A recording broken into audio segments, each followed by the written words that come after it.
고린도 도시는 어떤 도시입니까? 폐역한 도시. 폐역한 도시 기억나시죠? 타락한 도시입니다. 선한 것이 하나도 없는 도시에 사도 바울이 그곳에 부름을 받아 복음을 전하기 위해 고린도 도시에 도착하게 됩니다. 그곳에 하나님께서 바울에게 말씀하시기를 이곳에 나의 백성이 많다라고 말씀하세요. 그러나 바울이 보기에는 전혀 그렇지 않아 보이거든요. 폐역한 도시에 타락한 사람들이 이방신을 섬기고 이방신에 절을 하고 가정이 타락하고 개인이 타락하고 국가가 타락하고 도시가 타락한 곳에 어찌 하나님의 백성이 많단 말인가라는 그런 생각을 했을런지도 모릅니다. 왜 그럴까요? 눈으로 보기에 그렇기 때문에 그렇습니다. 눈으로 보기에 보이는 것이 그렇기 때문에 그렇습니다. 그러나 환상 중에 하나님이 말씀하시기를 두려워하지 말아라. 그리고 뭐라고 말씀하시죠? 내가 너와 함께 할 것이다. 오늘날에도 하나님께서 저와 여러분에게 함께하고 계십니다. 우리 옆 사람에게 인사하실까요? 하나님이 당신과 함께 하십니다. 네, 또 말씀하세요. 두려워하지 마세요. 아파하지 마세요. 걱정하지 마세요. 걱정을 붙들어 매세요. 다 이렇게 한번 해주세요. 네, 하나님이 함께 하십니다. 네, 하나님께 위로하시면서 이곳에 나의 백성이 많다. 나의 백성이 많다.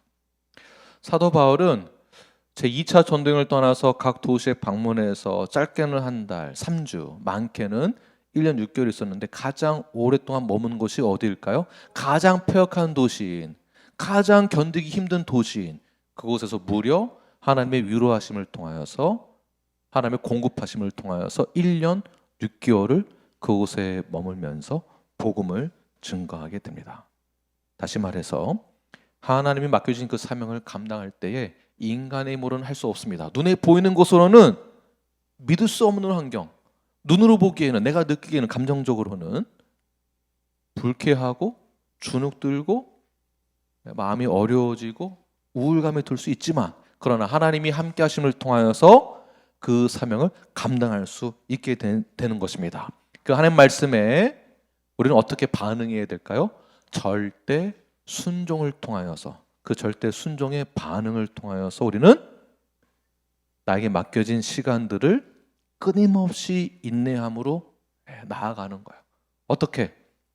투벅투벅 걸어가는 거예요. 그 길을. 제가 갑자기 생각난 거라 우리 통역하시는 우리 김홍경 지님 죄송합니다. 또 제가 원고에 없는 말을 좀 하겠습니다. 제가 어릴 때 신학교에서 우리 교수님이 찬양을 만드셨거든요. 그 찬양 중에 하나가 이런 찬양이었습니다. 사랑은 언제나 참고 사랑은 언제나 온유하며 사랑은 성내지 아니하며 그 다음에 자랑도 교만도 아니하네. 이런 찬양이 있는 거 아시죠? 말씀 구절 그대로 인용하여서 찬양을 만들었는데 사랑은 뭐라고요? 사랑은 언제나 근데 우리가 이 세상 살아가면서 사랑을 한다라고 느꼈을 때에 그 사랑의 감정 어떻게 느끼나요? 갑자기 운명적으로 다가오고 감정적으로 다가오고 그 감정이 폭발이 생기죠. 그래서 막 사랑을 했다가 사랑한다고 당신을 위해서 죽을 수 있다고 하더니 그 사랑 어디 갔는지 버림받기도 하고 헤어지기도 하고 내가 사랑이라고 굳게 믿었던 그 사랑 쉽게 끝나게 되는 게 우리의 인생 아닙니까? 근데 성경에서 뭐라고 말하고 있습니까? 사랑은 언제나 다시 말해서 그 사랑이 suffering이 있다는 거예요. suffering. 고통이 있다는 거예요. 사랑은 고통이 따른다는 것입니다. 그게 사랑이라는 거예요. 그 인내의 여정 가운데 우리가 서 있습니다. 그 사랑을 쉽게 포기하시겠습니까? 아니면 그 사랑을 고통이긴 하지만 인내하시겠습니까? 그렇죠. 인내하는 거예요. 사랑은 언제나 오래 참아 이루어 나가듯이 그때 부부가 하나가 되고 가정이 하나가 되고 오래 세월이 흘러가면서 더 깊은 또 다른 깊은 사랑을 경험하게 되는 것. 그래서 하나가 이루어지게 되는 것처럼 우리의 삶 자체가 눈에 보이는 것만으로는 감정적인 것만으로는 해결할 수 없는 부분이 너무나 많이 있다는 것입니다. 그 많은 시간 속에서 우리는 어떻게 살아갈까요? 하나님 말씀에 성경에 절대 순종하면서 살아가는 방법밖에 없다라는 것이에요. 자, 여러분 모두가 건강한 성도로서 뉴라이프 성도로서 우리에게 맡겨진 사명이 있습니다. 휴스턴에 맡겨진 우리 교회의 사명이 있습니다. 무엇입니까? 하나님 우리에게 비전을 주셨는데 그 비전은 교회가 건강해지는 거죠. 건강해지는 거. 문제가 없는 게 아니라 문제가 있지만 어떻게 해요? 오래 참고 순종하고.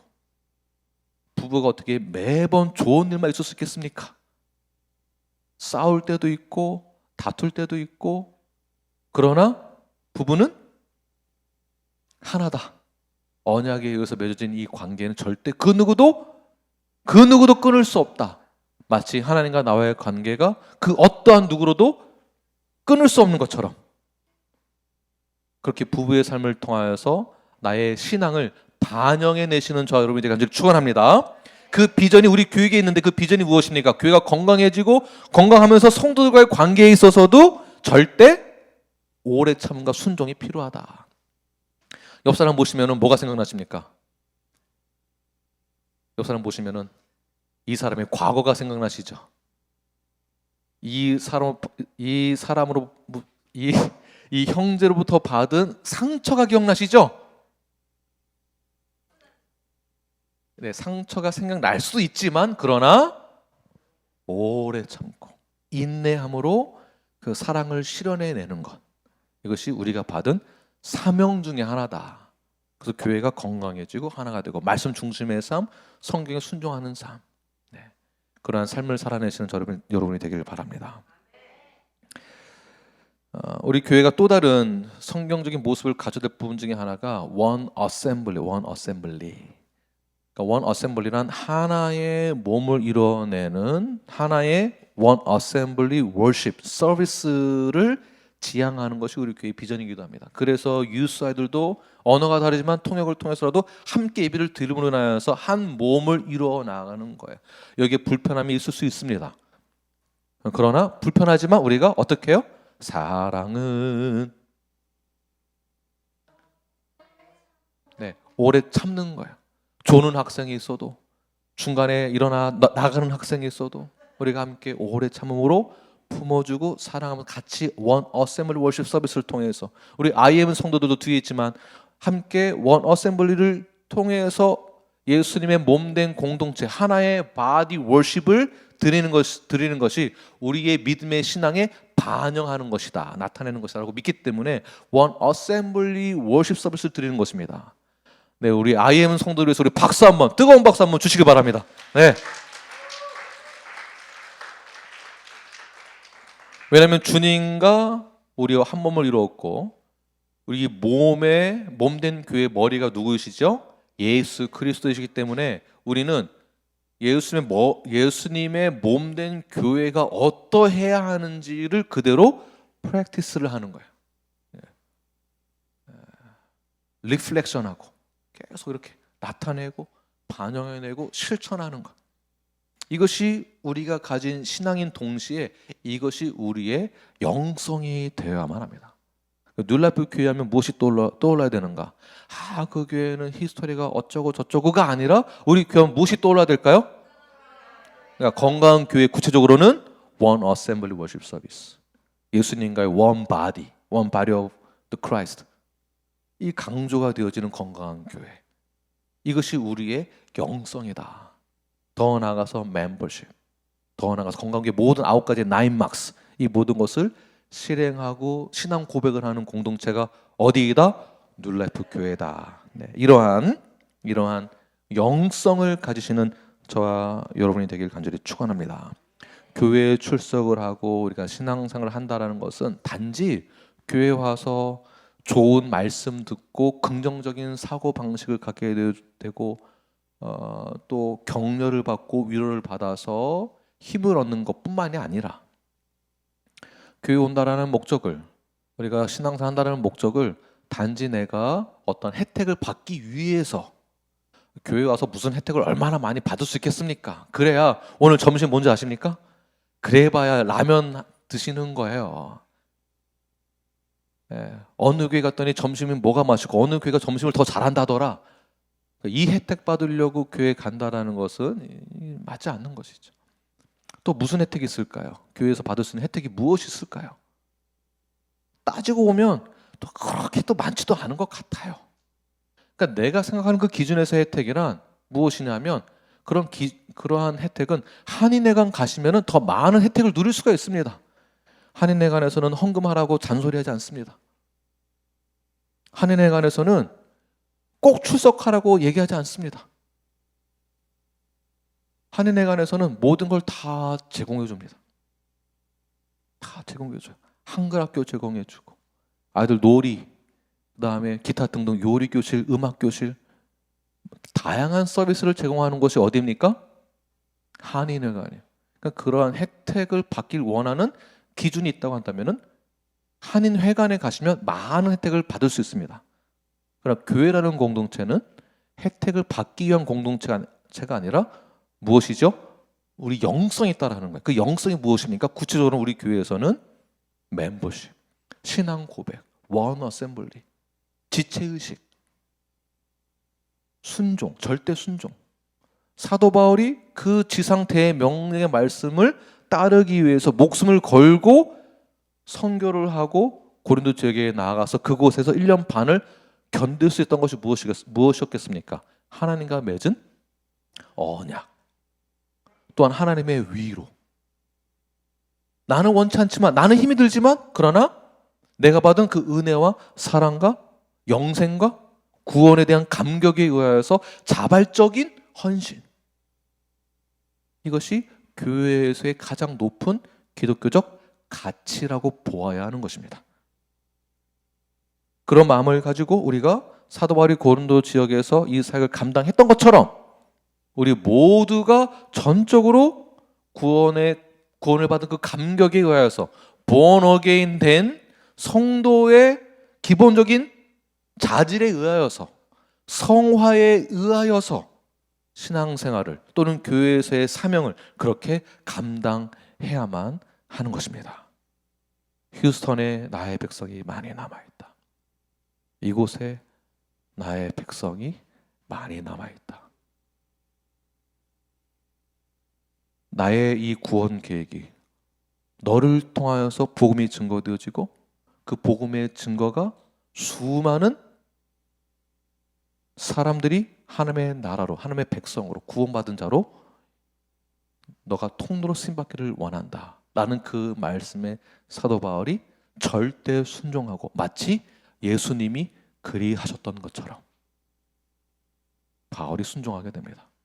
저 여러분 모두가 내가 성도다라고 한다면, 내가 born again 한 예수님께 링크되어진 하나님의 자녀다라고 한다면 사도 바울의 고백과 같이 동일한 프랙티스를 하는 저와 여러분이 되길 간절히 축원합니다. 할렐루야.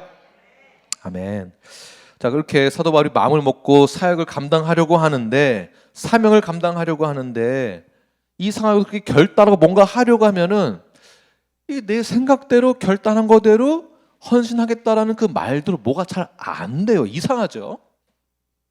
사도 바울이 이렇게 결단했으면 하나님이 길만 열어주고 환경만 만들어주면은 그냥 사막에 강물이 나서 쫙 흐르고 길이 열려서 쫙 뻗어나가야 되는데, 이상하게 하나님의 방법은 이렇게 꼭 안 된다라는 게 문제예요. 하나님의 방법은 내 생각과 이상하게 다르다. 이상하게 달라요. 자, 어떻게 사도 바울이 결단하고 난 다음 상황이 어떻게 돌아가게 되는가, 그 부분을 함께 나누겠습니다. 12절 말씀을 우리 함께 큰 목소리로 읽겠습니다. 시작. 갈리오가 아가야 총독되었을 때에 유대인이 일제히 일어나 바울을 대적하여 법정으로 데리고 가서, 자 여기서 보시면 갈리오가 아가야의 총독이 되었다. 즉 아가야의 총독이 됐다라는 것은 굉장히 높은 지위를 갖게 되었다라는 것인데, 로마 제국이 이제 분봉왕을 세우면서 하듯이 그 총독 자리를 세워서 그 지역을 담당하게 했거든요. 고린도 지역을, 아가야 지역에 있는 고린도 도시를, 거기에 새로 총독이 부임했는데 누구라고요? 갈리오. 자 여기서 중요한 것은 갈리오가 새로 부임하는 정치적 상황이 굉장히 중요합니다. 그러니까 새로 부임했을 때의 갈리오 총독은 내가 어떻게 해야 이 정치적 생명이 길게 연장되어지고 내 위치가 확고하게 자리 잡을 수 있을까? 내가 어떻게 하면 한 단계 더 올라갈 수 있을까라고 생각을 하겠죠. 그러려면 정치를 잘해야 되는데, 로마 제국에서 가장 중요하게 여기는 여러 가지 것 중에 하나가 무엇이냐면 총독이 다스리는 그 도시에 소동이 없어야 하는 것이 최고의 높은 가치로 여겼었습니다. 그러면 총독은 무엇을, 어떤 정치적 입장을 가지고 있어야 될까요? 소동이 일어나지 않도록 사람들에게 잘 보여야 되는 것이에요. 그런데 오늘 12절에서 유대인이 어떻게 했습니까? 갈리오가 아가야 총독이 되었을 때 유대인이, 여기서 유대인이란 사도 바울을 견제하거나 어게인스트하는 그룹들을 이야기하고 있는 것이겠죠. 이 유대인들이 일찍 일어나서 어떻게 했습니까? 바울을 대적하여, 대적하다라고 했을 때 지난주에 대적하다는 그 뜻이 무엇입니까? 군인들이 총칼을 들고 계획적이고 의도적으로 한 사람을 공격하는 것을 말하고 있는 것이에요. 그 대적을 지금 사도 바울이 누구로부터? 유대인들로부터. 유대인이란 사도 바울의 형제와도 같은 사람들이에요. 형제와 같은 사람들이 바울을 죽이기 위해서 대적을 했다. 그리고 어디를 끌고 갔습니까? 법정으로, 다시 말해서 유대인들이 사도 바울을 고소했다는 거죠. 고소를 했습니다. 유대인들은 머리도 좋고 정치적인 계략도 아주 뛰어난 자들입니다. 갈리오가 처음 부임했으니 사람들로부터 신임을 얻기 위해서 갈리오가 무엇을 해야만 하는 상황을 알았기 때문에, 그래서 유대인들이 우리가 우르르 몰려가서 고소해서 우리가 원하는 것을 말하면 분명히 갈리오가 자기가 승진하기 위해서 더 우리의 말을 잘 들어줄 거야, 이렇게 생각을 했었던 것이죠. 그래서 바울을 강제로 대적하여 법정에 끌고 갔는데, 이때의 시기가 사도 바울이 고린도에 온 지 약 8에서 9개월 정도 되었을 때였습니다. 그러니까 바울의 이 사역이 점점점 확장되어 가고 있을 때에 시기와 질투와 견제의식이 심각하게 커지다 보니까 고소를 하게 된 것이죠. 그리고 이때를 기회를 삼아서 사도 바울의 모든 사역을 봉쇄하고 모든 사역, 이 사람의 모든 경력을 단절시키기 위해서 고소를 한 것인데, 이제 다 됐다. 우리가 바울만 고소하면 분명히 갈리오가 우리 말을 들어줘야 될 것이고, 그리고 이 총독은 우리들의 마음에, 우리들의 환심을 사게 대해서 분명히 우리들의 생각을 관철시켜 줄 수 있는 총독일 거야 라고 생각을 하고 고소를 했는데, 그 고소의 내용을 한번 살펴볼까요? 그 고소의 내용이 무엇인지 13절 말씀을 함께 읽겠습니다. 시작. 말하되 이 사람이 율법을 어기면서 하나님을 경외하라고 사람을 권한다 하거늘. 이 13절이 굉장히 중요합니다. 13절.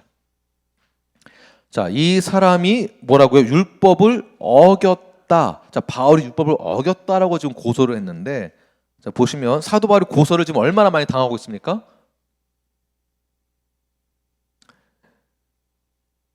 그 고소가 선교를 하면서 사역을 하면서 고소를 당한 것인데, 주변의 시기심과 주변의 정적인 음모와 방해 공작으로 사도 바울이 데살로니가 지역에서 빌립보 지역에서 고소를 당하여 감옥에 갇히기도 하게 되죠.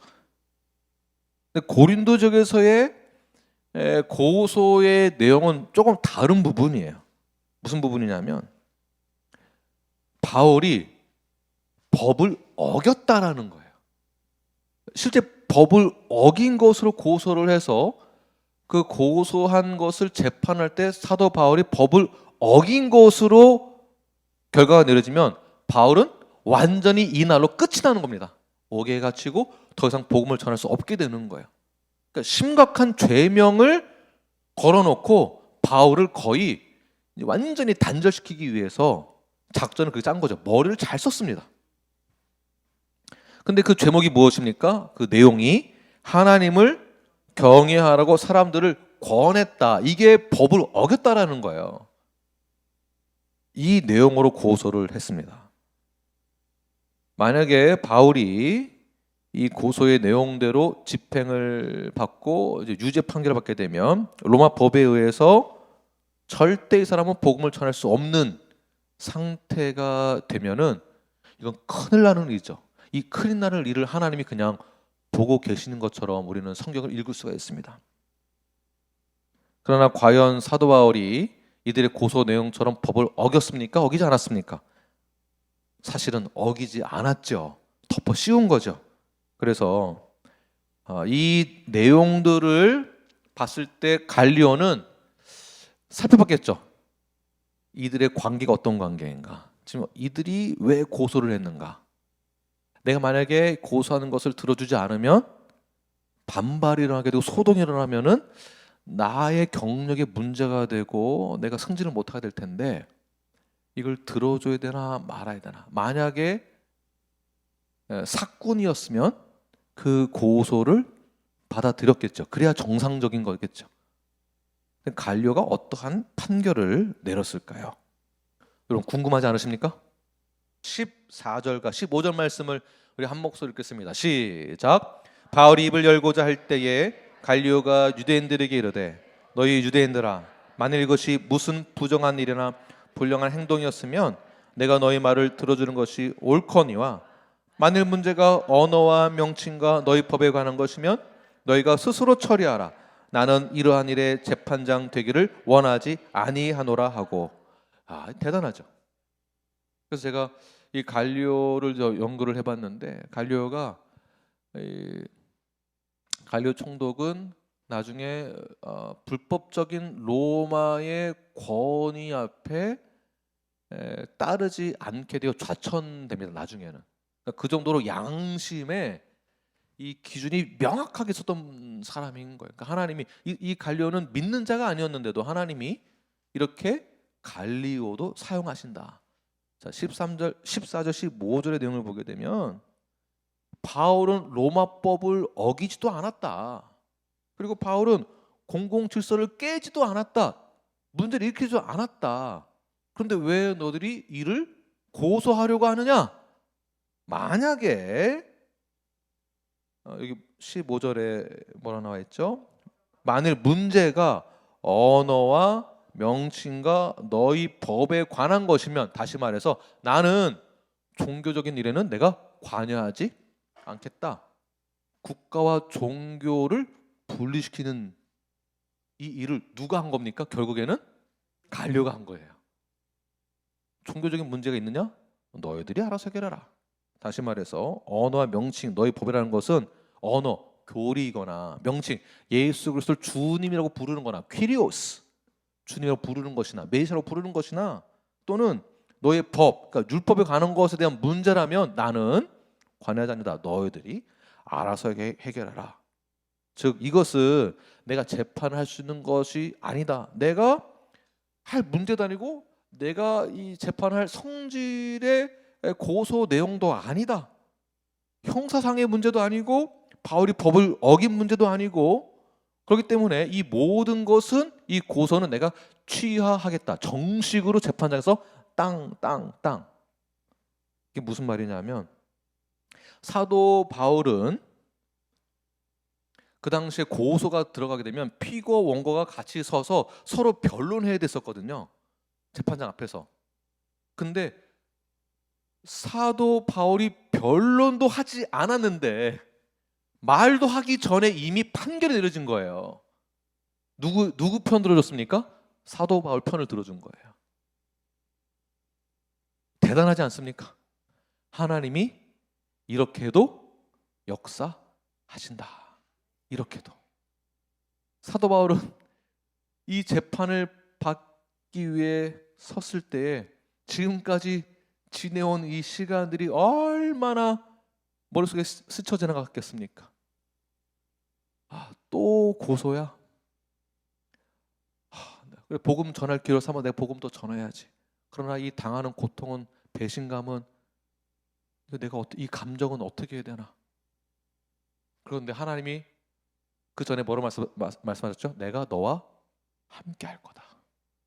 바울은 아무 말도 하지 않았는데 그 자리에서 갈리오가 바울의 손을 들어주게 됩니다. 자, 그렇다면 이 갈리오의 판결이 오늘 성경에, 오늘 본문에 왜 등장하는 것일까요?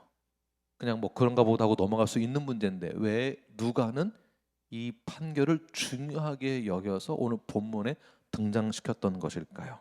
이번 판결이 보기에는 별것 아닌 것 같아도 결정적인 선교 사역에 있어서의 최고의 판결이었기 때문에 이 재판이 오늘 본문에 등장하게 된 것입니다. 갈리오의 판결이 그만큼 중요하다는 것이에요. 왜 그럴까요? 총독의 의무, 재판장의 의무는 고소가 들어오면 판결을 해야 될 재판장의 의무와 기능이 있습니다. 그 기능은, 목적은 주민의 안녕을 위해서 혹은 형사상의 문제 재판을 위해서 그 기능을 감당을 해야 하는데, 전통적으로, 시대적으로, 관례적으로 정치적 야망을 가진 총독이다라고 한다면 당연히 유대인 편에 손을 들어줘야 하는데 자신의 위험을 감수하고 감내하더라도 바울의 손을 들어준 그 이유는 내가 바울의 편을 들어줬을 때에 내가 당할 수많은 문제가 야기될 것을 알고 있음에도 불구하고 자신에게 불리한 쪽으로 판결을 내린 갈리오의 그 목적은 아무도 알 수 없지만 하나님이 만지신 거겠죠. 만지신 거예요. 판결을 만약에 갈리오가 내리기 어려운 상황이다라고 한다면 사실은 그 재판을 오래 끌면 됩니다. 시간을 오래 끌면 돼요. 오래 끌어서 내가 여기에 편 들어주기도 애매모호하고 여기 편 들어주자는 이것도 애매모호하고 이러면 시간 끌면 되는 거거든요. 시간을 끌면은 어느 쪽에 여론이 더 많이 형성되는지를 보고 난 다음에 만약에 바울 쪽에 여론이 많이 형성되면 여기 편 들어주면 되는 거고 이쪽이면은 이쪽 편 들어주면 되는 겁니다. 이러면 쉬운 건데 그 자리에서 바울의 판결을 내렸다라는 거예요. 왜 그랬을까요? 왜? 그 누구의 눈치도 보지 않고 법적인 판결을 내렸을 때에 그 판결은 갈리오가 뭐를 몰라서 그런 것이 아니라 실수해서 그런 것이 아니라 갈리오의 성격과 성향 자체가 올바른 판단을 내릴 그 의무와 기능을 올바로 진행했다는 것입니다. 자신의 소신대로. 이게 어떻게 유추할 수 있는가? 16절 함께 읽겠습니다. 16절 시작. 그들을 법정에서 쫓아내니, 그러니까 판결문이 바울의 손을 들어주니까 이거 뭐야? 유대인의 예상했던 것처럼 안 돌아간 거예요. 그러니까 판결문이 내려졌고 법정에서 재판이 끝났는데 그 자리에 머물면서 웅성웅성 아니 어떻게 된 거야? 갈리오가 저럴 수 있어? 이게 누구 문제야? 이게 판이 뒤바뀌었잖아요. 그 난리 난 상황 가운데서 갈리오가 어떻게 합니까? 단호하게 나가세요 광고한 게 아니라 쫓아낸 거예요. 나가기 싫어하는 사람을 강제로 내보냈다라는 거예요. 여기에서 갈리오의 단호하고 그리고 올바른 재판장의 기능을 잘 감당하는 삶이라고 볼 수 있다라는 것이죠. 이것을 이 갈리오의 성향과 갈리오의 가치관을 하나님이 사용하신 거예요. 자, 이 당시에는 이 법정이 일어났을 때는 유대교는 로마에서 공식적으로 공인된 종교였습니다. 그러나 정확히는 기독교는 공식적으로 공인된 종교가 아니었어요. 그래서 이번 판결이 그만큼 중요한 것입니다. 만약 갈리오의 판결이 바울의 유죄로 선고되었다면 사도 바울은 다른 지역에 가서 복음을 절대 못 전하게 되겠죠. 그리고 그 유죄의 판결이 판례가 되어서 다른 지역에서의 총독도 동일하게 갈료의 판결에 의해서 그것을 판례로 삼아 동일하게 사도 바울이 고소를 당하면 똑같이 그 판례에 의해서 유죄로 판결을 내릴 거예요. 결국 복음 사역에 크나큰 문제가 생깁니다. 자, 반대로 사도 바울이 유죄입니까? 무죄입니까? 무죄로 판결이 끝나게 되었습니다. 자, 무죄가 되었다는 것은 무슨 뜻일까요? 이제 로마 법에 의해서 유대교뿐만이 아니라 기독교도 정식으로 공인된 종교다라고 선포하는 것과 같은 거예요. 그래서 이번 재판이 중요한 것입니다. 로마 지역에서 기독교를 공식으로 인정한다, 공인하겠다라는 것입니다. 이 시간부터 기독교로서 복음을 전한 것이 이제는 효력이 생긴다, 공신력이 생긴다. 자, 이 말은 갈리오의 재판에 의해서 판결이 무죄로 되었기 때문에 이 판례가 다른 지역에서도 동일하게 이 판례를 사용하겠죠. 자, 이 말은 다른 지역에 가서 복음 전하는 데 있어서 문제가 있다 없다? 문제가 없다. 자, 고린도 지역에서 복음 전하는 이 재판 전까지는 어땠습니까? 빌립보 지역에서 고소당하여서 옥에가 치고 데살로니가 지역에서 또 고소당하고 가는 데마다 쫓기고 비난당하고 매를 맞았습니다. 오늘 이 시간부터 어떻게 됐습니까? 기독교가 공인된 것이에요. 정식으로 기독교가 로마에서는 인정받는 교단이 되었다. 자, 이 판결이 내려졌기 때문에 사도 바울이 또 고소야가 아니라 고소를 당해도 내가 두려워하지 않을 것은, 내가 고소를 두려워하지 않을 것은 하나님이 나와 함께 하시는데, 하나님이 하시는 그 역사가, 일하심이 나의 생각과는 다르다라는 거. 내 생각에는 고소도 안 당하고 그냥 아무 문제 없으면 하는 바람이지만 하나님의 계획은 항상 우리 위에 계시다라는 거. 하나님의 지혜는 언제나 우리보다 높으시다, 뛰어나시다라는 거. 만약 사도 바울이 고소를 당하지 않고 오늘 갈료가 법정에서 이런 결정을 내리지 않았다면 여전히 계속 쫓기는 신세요, 복음을 전하기에 어려운 상황에 놓였을 것인데, 하나님의 계획은 고소를 당하게 함으로 인하여서 그 결과 로마 법에 의해서 기독교가 공인된 종교가 되는 것이 하나님의 놀라운 계획 중에 한 부분이었다라는 것을 사도 바울이 깨닫게 되어집니다. 이 깨달음이, 이 하나님의 계획이 우리에게도 존재한다라는 것. 지금 당장 내가 마치 사도 바울이 대적을 당하고 고소를 당하는 것처럼 나에게 어려운 상황이 생긴다 할지라도 하나님이 우리에게 주시는 어떠한 계획이 분명히 있다라는 것입니다. 나의 기준과 다를 뿐이지, 나의 생각과 다를 뿐이지, 나의 계획과 다를 뿐이지, 하나님의 계획은 항상 우리보다 위에 계시다라는 것. 옆 사람에게 인사하십시오. 하나님은 당신을 향하여 계획을 하고 계십니다.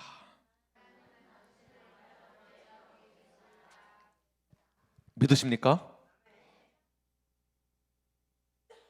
그래서 우리 과거에 우리에게 주어진 컨텍스트는 오늘을 있게 만들어줍니다.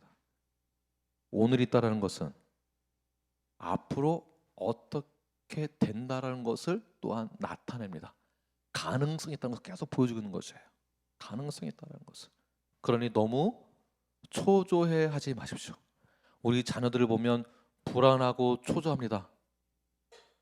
불안하고 초조. 지금 보면은 얘네들이 진짜 예수님 믿을까? 공부는 잘할까? 밥벌이는 할 수 있을까? 이 어려운 세상 잘 살 수 있을까? 걱정되지만 너무 초조해하거나 불안해하지 마십시오. 이들에게도 컨텍스트가 필요합니다. 이걸 지나야만 현재를 가질 수 있기 때문에 그렇습니다. 너무 조급해하지 마십시오. 지금까지 나를 인도하신 분 누구십니까? 바로 하나님이십니다. 바울을 인도하신 분 하나님이십니다. 하나님 어떻게 역사하시는지를 오늘을 보면 앞으로도 기대할 수 있게 되는 것입니다. 이런 뜻에서 저는 제가 너무나도 기대가 됩니다. 저를 하나님 어떻게 사용하실까?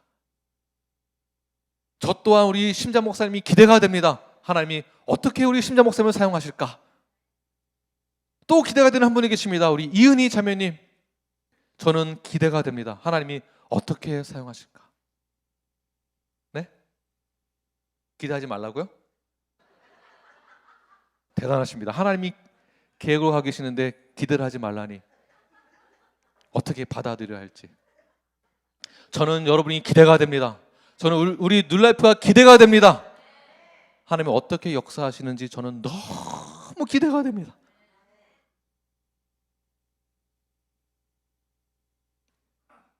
우리 다음 세대들도 기대가 되고 우리 청년들, 청년들이 기대가 되고 맥스도 기대가 되고 우리 IM 성도도 기대가 되고 앞으로 어떻게 사용하실지 너무 기대가 됩니다. 그러한 기대, 비전과 사명을 갖고 나가시는 저와 여러분이 되길 간절히 축원합니다. 반대로 우리 사악한 유대인들의 이 계획이 틀어졌습니다.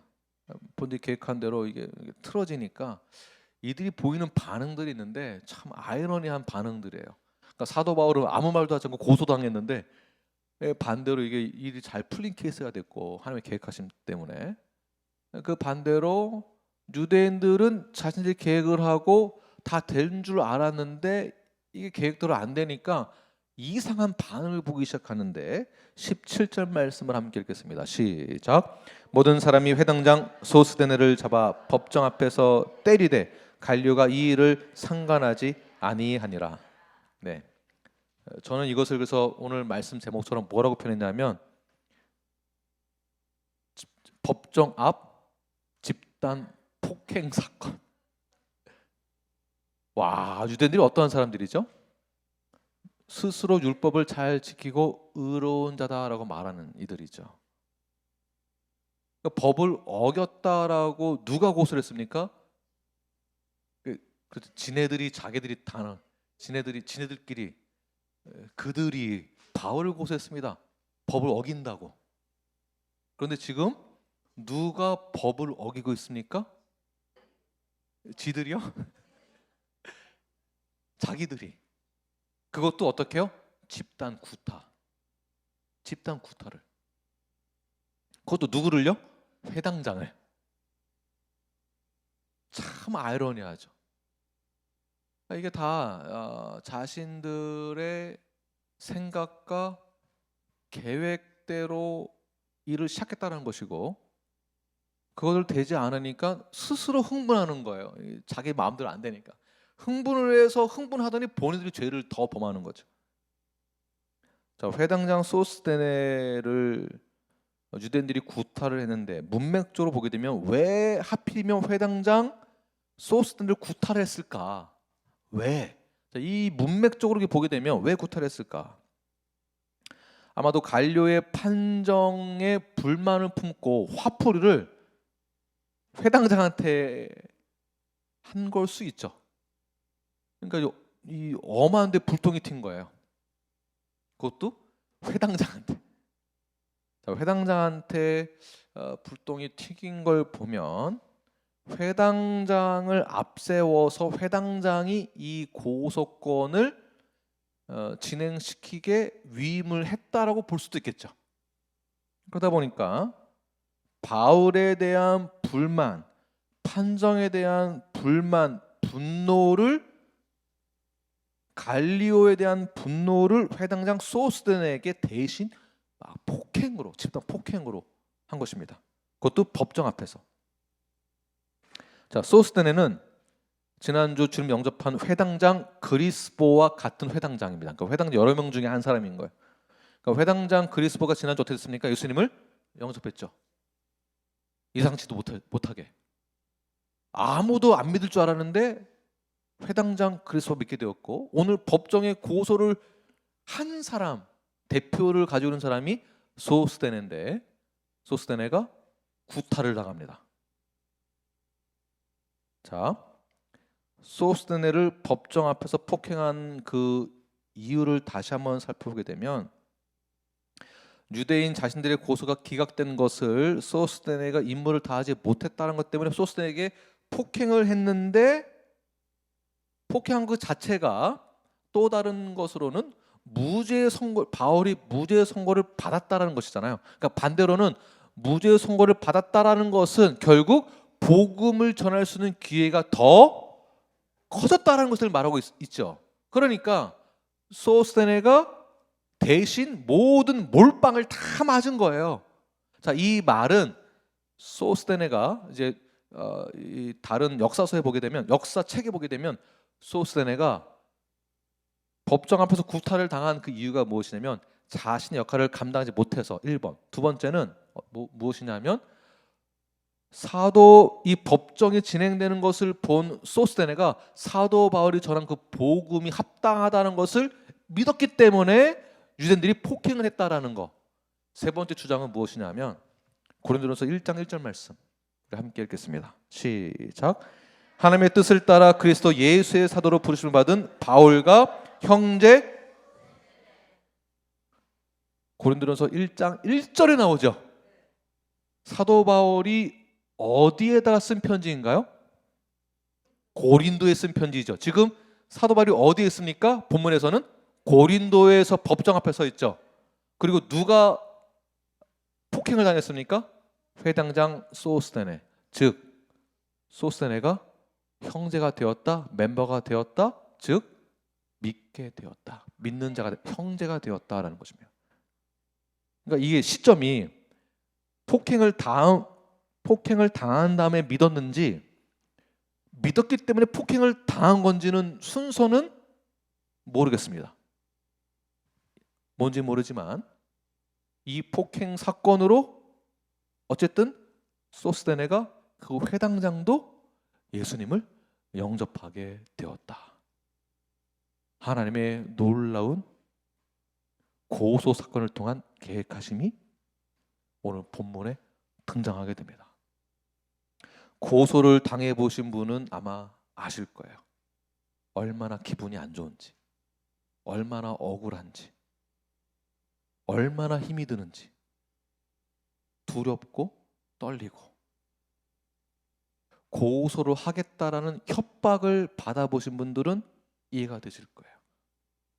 고소를 당한 것이 아닌데도 협박만으로도 두렵고 떨리고 어렵고 죽고 싶고 숨고 싶고 피하고 싶고 도망가고 싶고 잠도 안 오고 배 아프고 머리 아프고 소화 안 되고 우울증 걸리고 우울해지고 누가 뒤에서 내 욕을 하는 것만 들어도 기분이 안 좋은데 누가 나를 뒤에서 호박씨를 까는 것을 알게만 돼도 너무 힘이 드는데 왜 하나님은 고소라는 이 사건과 집단 폭행을 통해서 왜 이렇게 하시는가? 결국에는 이 재판을 통해서 기독교라는 것이 국가적으로 합법화, 공인시키기 위한 하나님의 놀라운 전략이었고 동시에 고소를 했던 대표성을 띠고 있었던 회당장 소스데네가 예수님을 영접하게 하는 놀라운 하나님의 계획과 역사심이 여기에 담겨지는 것입니다. 이 사건을 통해서. 그러므로 우리는 이 사건을 받아들일 때에 우리에게 임하는 고통과 아픔이 있을 때에 우리는 어떻게 이 현실을 받아들여야 할까요? 현실을 받아들이기 너무 괴롭고 힘든 것이지만 어떻게 받아들여야 할까요? 그 험난한 현실 역시 하나님께서 우리를 향한 내가 너와 함께 할 것이다. 그 약속을 지키시는 그 하나님이 우리와 함께 하시면 우리는 믿는 것입니다. 어떻게 역사하실 것인지는 나는 알지 못하지만 그 역사하심에 그 사건 속에서 하나님이 분명히 역사하시고 그 사건 속에서 하나님은 우리와 함께 하시는 것을 우리는 믿고 하나님 행하신 놀라운 일들을 기대하는 마음을 가지고 우리는 투벅투벅 그 길을 걸어가기만 하면 되는 것입니다. 상처가 있으십니까? 신앙생활의 여정 가운데 고통이 있으십니까? 도무지 이해가 안 되는 상황이 있으십니까? 그러나 그 가운데서도 하나님은 우리와 함께하고 계시는 것을 꼭 기억하십시오. 하나님 우리를 버리시거나 우리를 미워해서 그러한 상황을 주는 것이 절대 아닙니다. 옆 사람에게 다시 한번 선포하십시오. 절대 아닙니다. 하나님은 우리를 사랑하시고 하나님은 우리를 향한 계획을 가지고 계시다. 사도행전 18장 10절 말씀, 지난주 말씀 함께 우리 읽겠습니다. 시작. 내가 너와 함께 있음에 어떤 사람도 너를 대적하여 해롭게 할 자가 없을 것이니 이는 이 성중에 내 백성이 많음이라 하시더라. 아멘. 이 말씀 믿으십니까? 아멘이시죠. 이 말씀대로 우리가 살아내는 것입니다. 믿고 나아가는 것이에요. 그래서 하나님은 바울을 고소하게 하는 시간 속에 들어가게 하시지만 그 어려운 시간 속에서도 총독 갈료를 사용하시고 그 고소의 시간 속에서 총독도 사용하시고 회당장도 사용하시고 유대인도 사용하셔서 결국 하나님의 계획을 이루게 하신다. 하나님의 약속도 이루게 하신다라는 것. 이 경험이 바울에게 있어서 얼마나 중요했을까요? 이 경험을 한 사람과 하지 않은 사람의 차이가 얼마나 많이 있을까요? 이 깊은 뜻을 깨달은 자와 깨닫지 못한 자의 차이가 아이고 목이야 얼마나 많이 있을까요? 얼마나 많이 있을까요? 이 하나님의 깊은 뜻, 이 사건 속에서 하나님의 계획하심이 어떠한지를 고뇌하고 묵상하고 긴가 아닌가 뭔가 불평했다 이랬다 고민한 그 흔적 가운데 하나님은 언제나 나와 함께 하시는구나. 고통 중에도 나와 함께 하시는구나. 지금도 나와 함께 하시는구나. 그러므로 나는 절대 포기하지 않으리라. 물러서지 않으리라. 이 컨테스트가 있을 때 이 결론에 도달하게 되는 것입니다. 이거 없으면, 이 컨테스트가 없으면 계속 뺑뺑뺑 도는 거예요. 계속 긴가민가 하다 끝나는, 긴가민가 하다가 결국 사도 바울의 사도행전 20장 24절에서의 위대한 이 사도 바울의 고백이 어떻게 나왔겠습니까? 이 과정이 있었기 때문에. 우리 함께 나와 있나요? 함께 읽겠습니다. 시작. 내가 달려갈 길과 주에게 받은 사명 곧 하나님의 은혜의 복음을 증언하는 일을 마치려 하면은 나의 생명조차 조금도 귀한 것으로 여기지 아니하노라. 아멘. 이것이 사도 바울의 신앙 고백입니다. 이 사도 바울의 신앙 고백이 저와 여러분의 신앙 고백이 되길 간절히 축원합니다.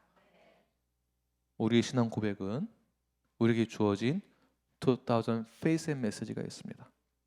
우리에게 주어진 또 다른 신앙 고백 중에 하나는 우리의 언약서가 있습니다.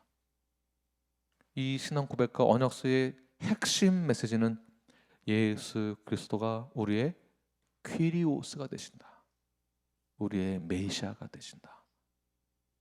그 메시아가, 그 그리스도가 나에게 하나님의 구원 계획하심을 이루기 위하여서 죽으심으로 순종, 십자가에서의 피를 흘리심으로 나타내시고 그를 믿는 모든 이들은 영생이 주어지고 모든 죄의 사함을 받는다라는 그 언약적 고백이 있을 때에 하나님 우리를 자녀 삼아 주신다라는 것, 그 은혜에 감사하며 자발적인 헌신과 자발적인 신앙 고백에 의해 주님이 나의 왕이 되시며 내가 주를 위한 그 삶을 살아내겠습니다.